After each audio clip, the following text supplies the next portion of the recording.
ఇటువంటి కళాకారులకి దొరకడం మన కోనసీమ చేసుకున్నటువంటి గర్వకారణం.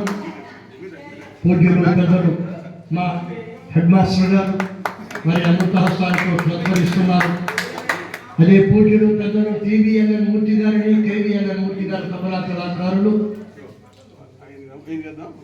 తబలా కళాకారులు వారిని దృశ్యాలతోటి ప్రేమపూర్వకంగా ఆయన కూడా మూర్తి గారి వారిని సత్కరించవలసిందిగా. నా పేరు ఎంవిఎల్ఎన్ మూర్తి. కమిటీ కుర్రాళ్ళు నటించాను. సినిమా ఆర్టిస్ట్ నేను. కమిటీ కుర్రాడు సినిమాలోను టుక్ టుక్ అనేటువంటి సినిమా శ్రీనివాస్ గారు శ్రీనివాస్